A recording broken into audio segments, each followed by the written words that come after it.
Scam 1992 एक Indian crime drama web series जो आज ही रिलीज हुई है सोनी लिव ऐप पे और इसके डायरेक्टर हैं हंसल मेहता। इस सीरीज के टोटल 8 एपिसोड्स हैं और हर एक एपिसोड लगभग 40 से 50 मिनट का है। इस वेब सीरीज की कहानी बेस्ड है हर्षद मेहता नाम के एक इंसान की रियल लाइफ पे, जिसने 90 के दशक में इंडिया में एक बहुत बड़ा फ्रॉड किया था।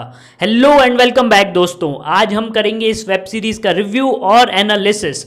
अगर आपने अभी तक हमें सब्सक्राइब नहीं किया है तो कर लीजिए ताकि आपको रेगुलर अपडेट्स मिलती रहें।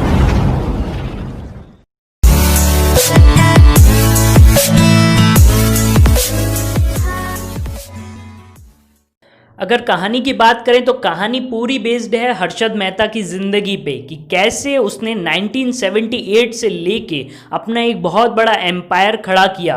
आपको बता दूं, हर्षद मेहता एक लोअर मिडिल क्लास फैमिली से बिलोंग करता था, पर उसको शेयर मार्केट की कुछ टिप्स और ट्रिक्स ऐसी पता चली, कुछ अंदर की खबरें ऐसी पता चली कि उसने शेयर को अपना प्राइमरी धंधा बना लिया, शेयर मार्केट को, और वो थोड़े टाइम बाद इंडिया के पूरे स्टॉक मार्केट को कंट्रोल करने लगा।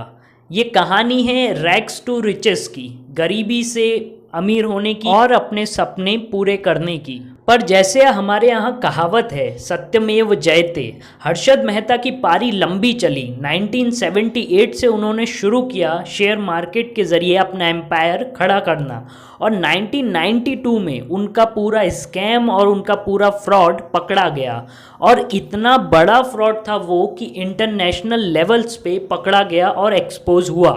स्कैम 1992 वेब सीरीज़ की कहानी हमें हर्षद मेहता के नज़रिए से नहीं दिखाई गई, ये दिखाई गई है एक एसबीआई के ऑफिसर के नज़रिए से, जिसने पहली बार 1992 में ये स्कैम पकड़ा था, और एक रिपोर्टर के नज़रिए से, एक जर्नलिस्ट के नज़रिए से, और बाद में एक बुक भी छपी जो इन लोगों ने मिलके छापी 2014 में, और उसका टाइटल दिया द स्कैम।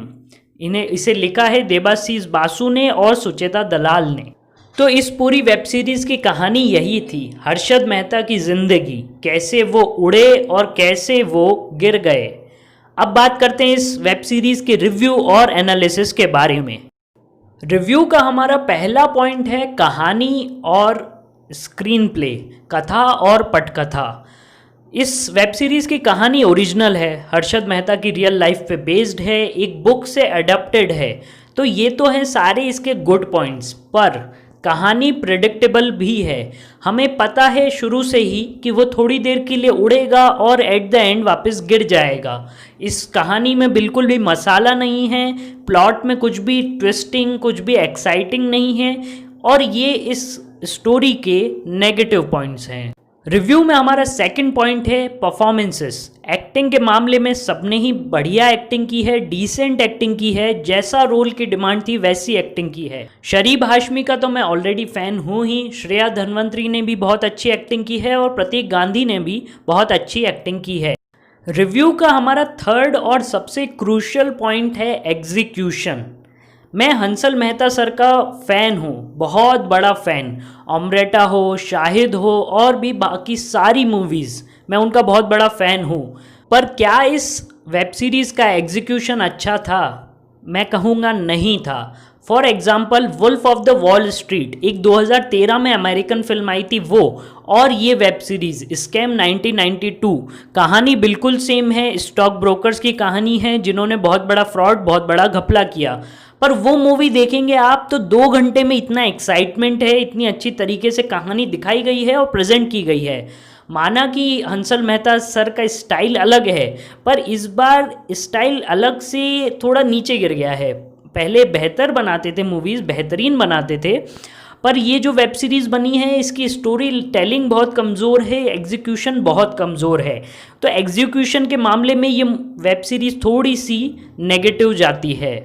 फोर्थ पॉइंट है हमारा म्यूज़िक बैकग्राउंड स्कोर के मामले में फुल पॉजिटिव पॉइंट्स। बहुत ही अच्छा बैकग्राउंड स्कोर बनाया गया है और टाइटल सॉन्ग और टाइटल का वीडियो जो बनाया गया है वो भी बहुत ही खूबसूरत है और इंगेजिंग है।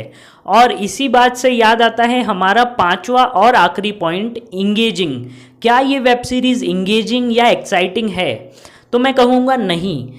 स्टोरी टेलिंग इसकी अच्छी है पर और बेहतर हो सकती थी, और थोड़ा सा माना बॉलीवुड मसाले से भरा हुआ है और हंसल मेहता बॉलीवुड के एकदम अपोज में चलते हैं, पर थोड़ा सा मसाला इस पूरी कहानी में ज़रूरी था जिसकी वजह से इंगेजमेंट बढ़ जाता। और सबसे बड़ी कमज़ोरी मैं बताऊं आपको, शुरुआत का एपिसोड बहुत बेसिक है। शुरुआत का अगर आप एपिसोड देखेंगे उसके बाद शायद ही आपका मन हो कि नेक्स्ट लगाते हैं यार, देखते हैं।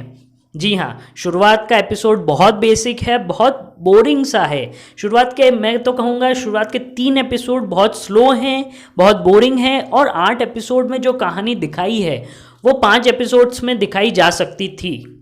तो मेरा यही है पूरा रिव्यू और एनालिसिस।